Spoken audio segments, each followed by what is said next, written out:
Hello, Mr. Claudia here. Today we are going to do a big lesson about finding the area under a curve. If you remember in our previous chapter, chapter 2, we explored the basic problem of calculus, which was finding the slope of the tangent line, or the slope of the curve. That's called the derivative. That's the first half of calculus. Today we're going to explore the other half of calculus, the other basic problem, which is finding the area under the curve. It's a big lesson. It's kind of a proof. You actually won't be tested or in any way on what we're doing here, but it's kind of the background of what's coming for the rest of the chapter. So, with this little exploration, let's start by looking at this function I gave you, y equals f of x. Estimate the area under the curve. So what would you say?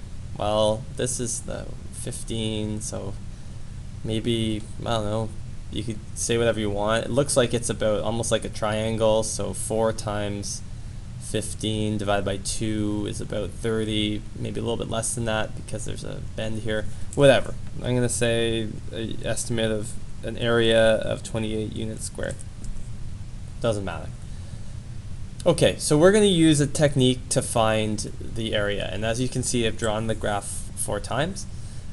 What I want you to do is in each of these cases, draw the number of rectangles specified. So we're going to break the area up into rectangles. I'll go through it with you. The first one is a little unintuitive because I only want you to approximate the area as one rectangle, and one rectangle is not a great estimate, as we're going to see. So I'm going to draw a rectangle. Now the key with my rectangles, for the way we're doing this, is that the right hand side of my rectangle should always touch the curve. So when I draw my one rectangle, I'm approximating this whole thing as a rectangle that touches up in this right corner. Now the area of a rectangle is base times height. The base here is 4, and my height is I don't know, 16 and a bit. Well, 16 works for me. So I get 3264. So the area, when I use one rectangle to approximate, is 64. Now, we're pretty sure this is not true, right? This rectangle does not do a good job of approximating the area. But over here, we're going to now divide this. We're going to use 2 rectangles to guess the area. So the first rectangle will be for x equals 2. Again, the big thing here is that you're drawing a rectangle that the top right corner of the rectangle touches the curve. So there's my first rectangle.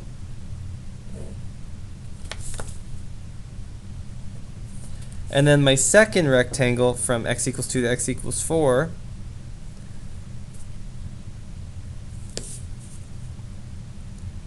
again, it touches the curve at the right hand side.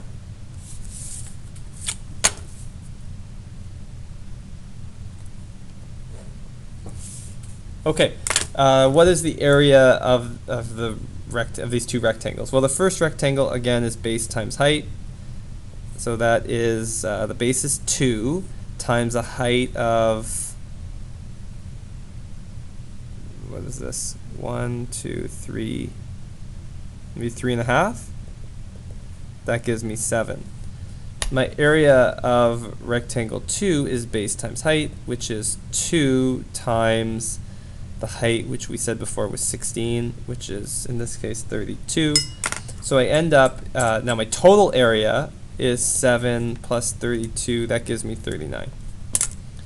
So, is this accurate? No, because look, I'm still counting this huge area here that's not really included, but it's better than this approximation. 2 rectangles is better than 1. Let's do this a third time. This time I'm going to divide the curve into 4 equal width rectangles. So my first one's going to be here, my second one's going to be here, my third one's going to go here, and my fourth one is going to go up here. So now my first one, and again, your calculations might be slightly off from mine because we all draw this a little bit different. What's important though is that the rectangles all have the same width and that the right hand side touches the curve. Now I need to find the area of each of these rectangles. Once again, I'm not even going to show the math this time. It's 1 times 3, so I get 3. 1 times 3.5, which is 3.5. 1 times 6, 7, or 6.8, I don't know, something like that. And 1 times 16. So if I add all that up, 16 plus 6.8 plus 3.5 plus 3, and I get 29.3. Is that a good approximation? Well, it's definitely better than this one, because look, there's only a little bit of extra space I'm adding that doesn't belong. You can see where this is going. The next time I want you to I want you to use 8 equal spaced rectangles. So 1, 2, 3, 4, 5. So you have to do 2.5 blocks.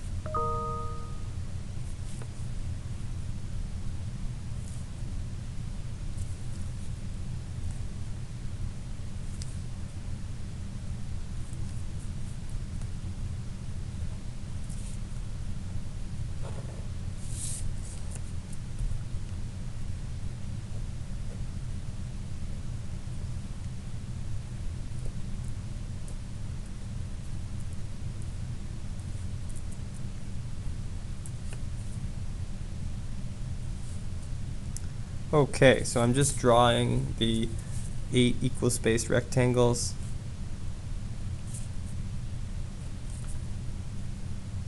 So it looks something like that. Now I have to, unfortunately, so it's 0.5 times each of the heights. So 0.5 times 3, oops, it's 1.5. It's going to take forever to do, but let's do it. 0.5 times 3.1, I don't know, 1.55. 0.5 times 3.5, 1.75. 3.6 times 0.5, 1.8. Again, our numbers might be slightly different because of how we drew it. What's important is that they're equal spaced and that we're having fun doing this activity. Which, how could you not be having fun right now?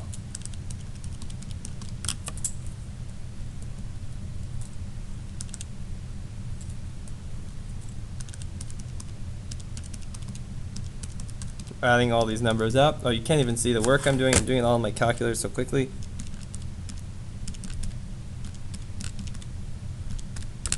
Okay, and I get 25.75. Okay, and you're going to get some number, something like that.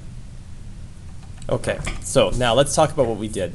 We started with one rectangle. It wasn't great. It gave us an estimate of the area, but it's terrible. However, as I used more and more rectangles, my number seems to get smaller. My number seems to get more accurate. You can see that the extra that I'm counting in this case is smaller than here, and here, like, there's very little extra that I'm counting. So what happens to your estimate as you have more and more rectangles in your approximation? It gets closer and closer to the actual area. You can imagine then, what would you suggest to someone who had a lot of time on their hands and wanted to have the most exact approximation for area? I would say use 1,000,000 rectangles, or to use many, many rectangles. Then I would guess that there would be very, very little extra space, extra area that's being counted, so you'd have a very, very good approximation. Preview. Some of this language is probably making you think about limits, and you can see where this is going. What we're going to do is we're going to turn the page, and we're going to do the same tedious process, but this time we're going to not leave it to chance. We're going to use an actual function, an actual equation. So we're going to use actual numbers. So this time we're going to find the area under the curve x squared plus 1. That's a parabola between 0 and 4. So there's my curve. I've drawn it 4 times for you. We're again going to draw those right side rectangles. So this time, the right side rectangle, remember that first one is always terrible because it's such a bad approximation, but it's easy to draw, thankfully, so it doesn't take us so long. So I'm going to draw, it's easy to draw and easy to calculate. So there's that first box, that first rectangle. Terrible approximation. Now instead of guessing the y value, I can actually compute it this time. Let's figure it out. Because I know that this is x equals 4, so I can just sub that into my equation here. Well, f at 4 is equal to 4 squared plus 1. That is 16, that's 17. So this point here is 417. Okay, so now figuring out the area, it's base times height. It's 4, that's my base, and my height is 17. There's no chance here.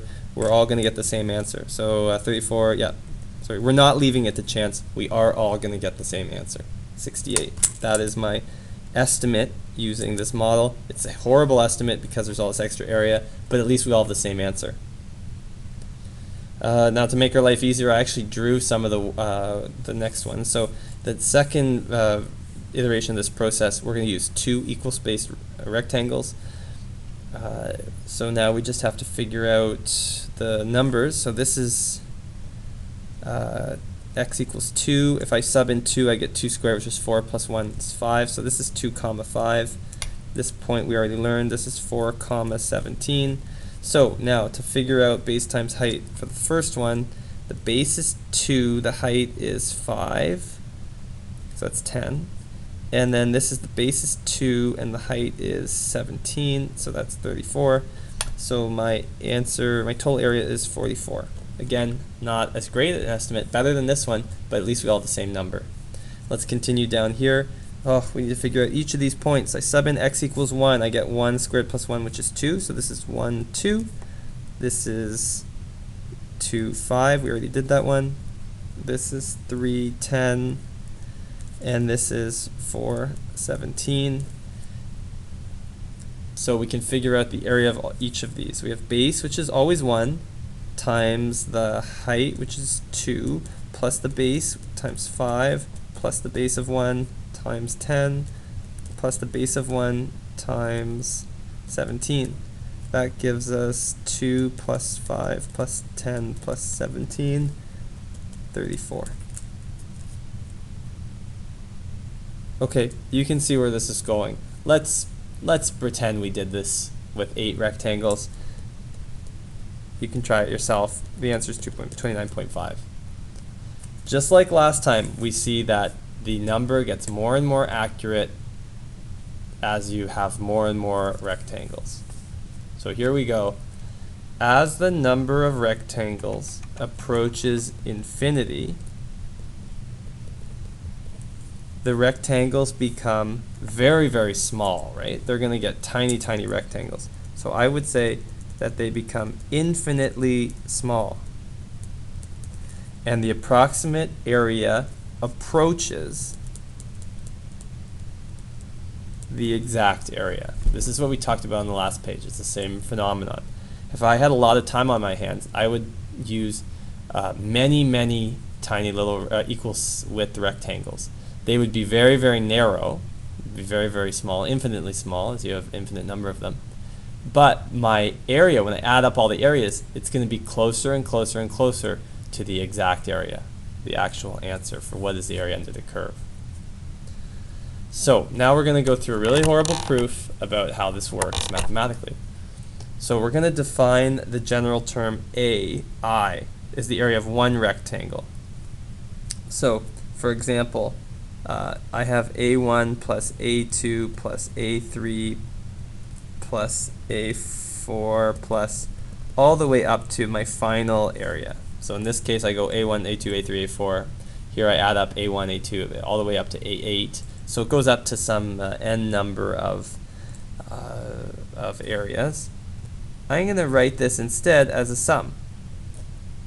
You guys hopefully have learned this. If not, this is a special Greek letter, big sigma, which means add up all of, or find the sum of.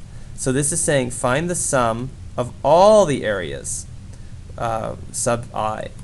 So I can be a number from 1 all the way up to n.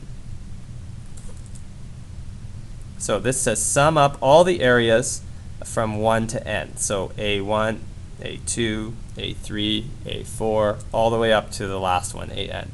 So this means the same as this. It's just a handy notation. Although handy, I mean, we don't like it. It's probably new and it's a little scary looking. But that sigma is a nice way of saying the sum of something.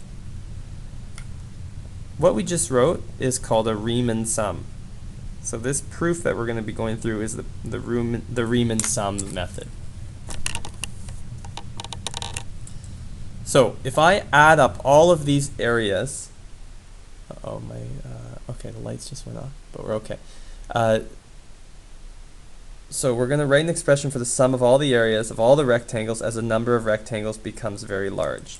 So look at what we already wrote up here. As the number of rectangles approaches infinity, then the exact area approaches the approximate area approaches the exact area.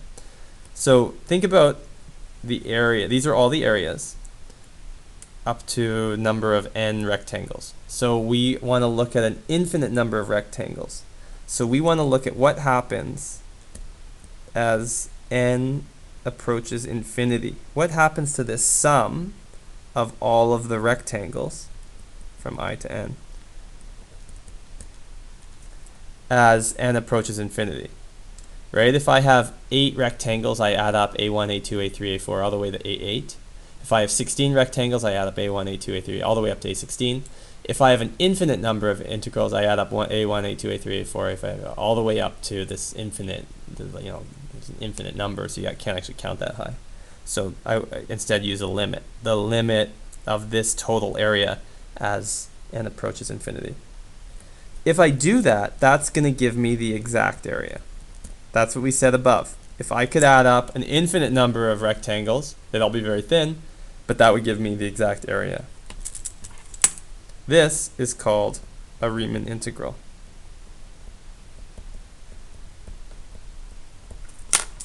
And just remember, n is the number of rectangles. So if n approaches infinity, it means you're going to have an infinite number of rectangles.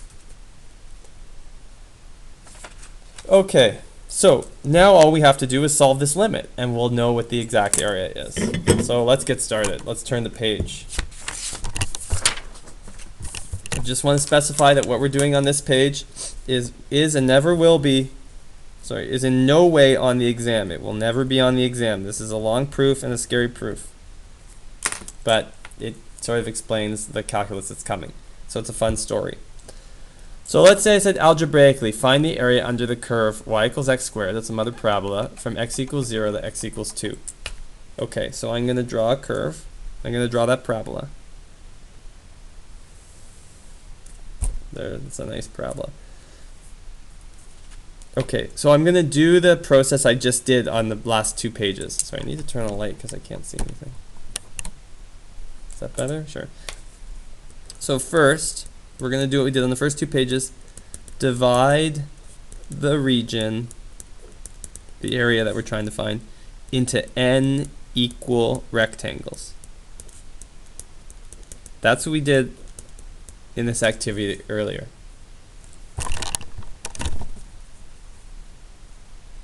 Okay. So you can imagine my first rectangle would be somewhere here. Now obviously I can't draw an infinite number of rectangles, but what we'll do is we'll draw the first 3. So there's my first rectangle. There's my second one. And there's my third one. There they are. Well, and I labeled them. There's my first, the second, third. And then you can imagine there's a bunch more. I'm also going to draw my last rectangle. That's also helpful when we're doing things like this. So I'm going to draw the last one here.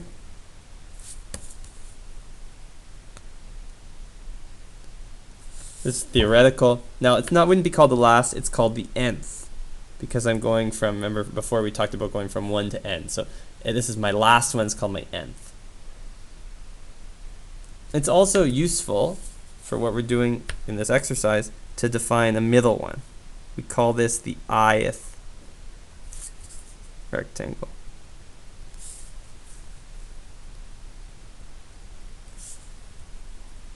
I call it, any rectangle, or the ith rectangle. If you like, just consider the first, second, third, and the last one for now. So I've divided the region into all these infinite number of tiny rectangles. Now the width of each rectangle.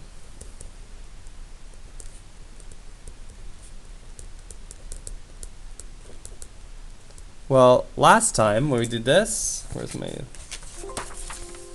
the width of each rectangle was the total width, or the total x, divided by the number of rectangles. So here I had 2, so I took 4 and divided by 2. Here I had 8, so I took 4 and divided by 8.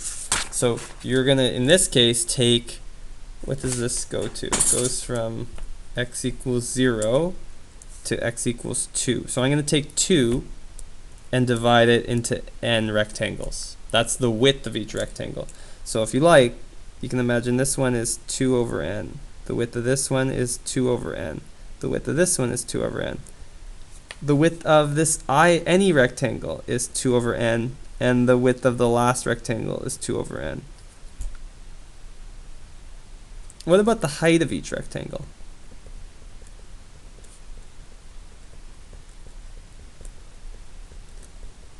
Well, I know what you're thinking. Well, the height changes for each one. That is true. But remember, when we did it the first time, we had to read the heights out. It was really awkward. But the second time, I actually found the heights using the expression. What did I do? I took my function, and to find the height, I subbed in the x value. So the height is take the function and sub in the x value. Now, what is the x value? Well, for the first rectangle, the x value is 2 over n. For the second rectangle, the height is, the x value, for the second rectangle, you sub in, or the x value is 2 over n plus 2 over n. For the third box, the x value is 2 over n plus 2 over n plus 2 over n. So it's really 2 over n times the index, or the number of the rectangle you're looking at. If you're looking at the first rectangle, it would be 2 over n times 1. The second, 2 over n times 2. 2 over n times 3. So for any rectangle, it would be 2 over n times I, where I is the rectangle number you're looking at. Okay, so now, I know it's going to get a little crazy here, but we have, just watch that you give yourself lots of space. So you're looking at the sum from 1 to n of all of these rectangles. So that means a1 plus a2 plus a3 plus all the way to an. That's what we're trying to do. That's what we did on the other page. And each of these then would be the base times height plus base times height plus base times height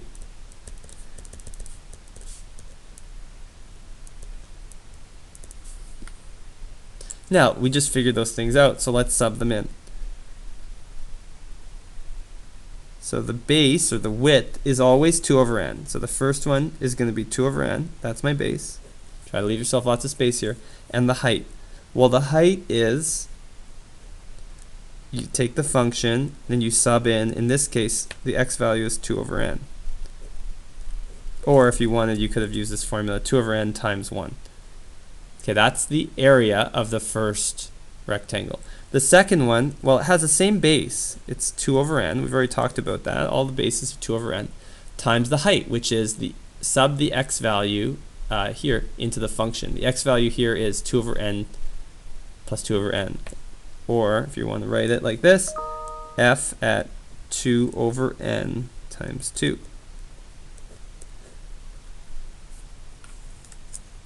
Let's do this again. For the third one, same thing. The base is 2 over n. The y value of the height is sub in 2 over n times 3 into the function. That'll give you the y value. Hopefully you still have space to do the last one, so dot dot dot. Again, the height is still 2 over n, or sorry, the base is still 2 over n. The height is, well, you just sub in 2 over n times n, which is just 2.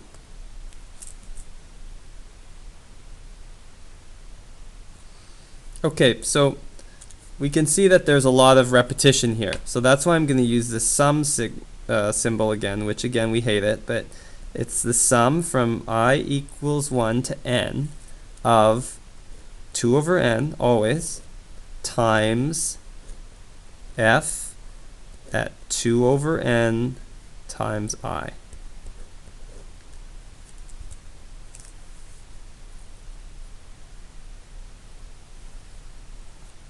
So I just took all of these repetitive additions and I wrote it as a sum. So it's the sum of each of these, which is 2 over n times f at 2 over n times I, where I is the number, the rectangle number I'm looking at. So I equals 1 is the first rectangle, that's this one. I equals 2, it's this one. I equals 3, etc., etc., etc. Now this thing, I'm just going to simplify it a little bit. This is basically saying sub x equals 2n times I into f at x equals x squared, right? Because f at x was given to us in the question, it's x squared. So when I sub this in, if you want to see the math, well, f at 2 over ni is equal to, okay, so I'd sub this into this, I get 2 over ni squared, which gives me 2 squared, which is 4i squared over n squared. So my next line is the sum from I equals 1 n, 2 over n I didn't do anything about, and this has now been simplified to this expression 4i squared over n squared. Can simplify this a bit more. Again, you guys probably haven't spent too much with time with summations like this, but I can deal with all the things here. I can simplify a bit, so I get 8i squared over n cubed. Now the 8 is a constant, I can pull that out. The n is a constant, right? That is just the number of rectangles. So it could be 1 rectangle, 5 rectangles, 100 rectangles. So that can also be pulled out, 8 over n cubed. So I'm left with the sum from I equals 1 to n of I squared. Now, so this means basically, let's say you have 8 rectangles. This would mean add I squared up from 1 to 8. So you'd have 1 squared plus 2 squared plus 3 squared plus 4 squared, all the way up to 8 squared. You know, it's theoretical because you could have any number of n's. This is a summation. Mathematicians spend lots of time figuring out what the general answer to this would be. Here are one of those rules here. Again, this is published in a book with all the different summations that someone's figured out. We don't do a lot of this in this course, thankfully, but you can at least use the formula here. The summation of I squared is, and there it is. So I'm going to replace this sum with this nifty formula. So 8 over n cubed, I'm not going to touch that. And then I have n times n plus 1 times 2n plus 1 over 6. Now when you put it like that, things get a little bit easier. Like I can actually simplify a few things. First of all, this is divisible by 4, or by 2, it gives me 4. This is divisible by 2, it gives me 3. This n cancels itself out with this one, so I'm left with n squared. So I'm just going to write this here because we do kind of end up running out of space. I get 4 over 3 times n plus 1 times 2n plus 1 over n squared. That's my new expression. Now I'm just going to expand this a bit, so I end up with 4 over 3 2n squared 3n 4n, oh wait, 2n plus 1n was 3n plus 1 over n squared. So I just expanded a bit. And if you want, you can actually simplify this using what I showed you with that limits lesson. You have 4 over 3, well, n squared, 2n squared over n squared is just 2. 3n over n squared is 3 over n, and 1 over n squared. Hopefully you're okay with that being the same. So that's really odd. So we have this thing. We're like, why are we doing this again? Well, we just found the sum of all the areas. Remember, the sum of all the areas is great because if you have a lot of areas, you add them all up. That'll tell you an approximation of the exact area. We wrote this before. If you have an infinite number of rectangles, that'll actually give you the exact area. So what I just found was the sum of all the areas, the Riemann sum. I want to find the limit of that as I have an infinite number of rectangles. I want to find the limit as n approaches infinity. So here we go, we're almost there. The exact area is equal to the limit as n approaches infinity of the Riemann sum of all the areas. Well, I have an expression for this now, right? I just did all this work to get the summation right there. So I'm going to sub that in, and it is now the limit as n approaches infinity of 4 over 3 2n squared plus, no, oops, sorry, my notes, I just realized I hadn't done this simplification already. But I'll do it now. So the 4 over 3 I can pull out. That's just a constant. It doesn't impact my limit.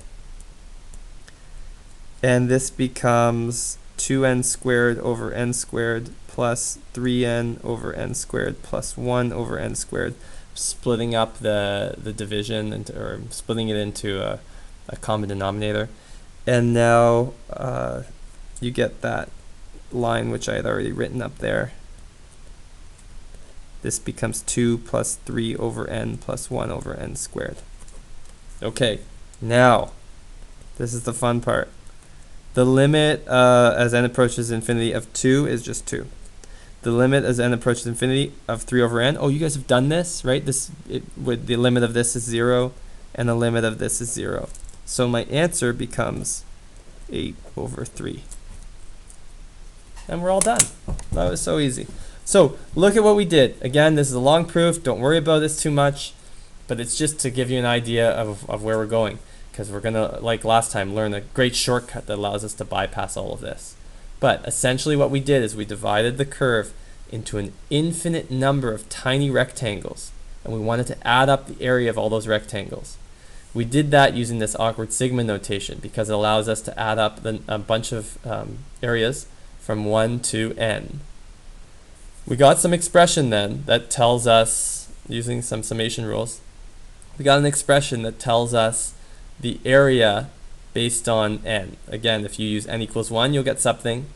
If n equals 2, you'll get a better answer. If you use n equals 1,000, that would be like using 1,000 areas. That would be a really good estimation. But to get the actual answer, the exact area, you have to have an infinite number of rectangles. So you can't just sub in infinity, but you're going to take the limit as n approaches infinity. When you do that, and you do some limit work, you end up with 8 over 3. That is the area, the exact area underneath the curve y equals x squared from 0 to 2. For the first time ever, you were able to find the area under a curve. We did it with limits. Remember, limits are the foundation of calculus, and we had to use a lot of difficult algebra. Fortunately, tomorrow we're going to show you that you never have to do any of this ever. We have integration, which will allow us to do this. So this is just the lesson. It's the backstory. There's no homework to go with it. I will just say, but it is a proof, and you will see this next year when you do integration. Riemann sums, we looked at the right-hand side, so where we used where the rectangles touch the curve on the right. This is called then, the strategy that we did was the right Riemann sum. You could have done it equally, so where you use the left side of the rectangle touch the curve. That would be the left Riemann sum.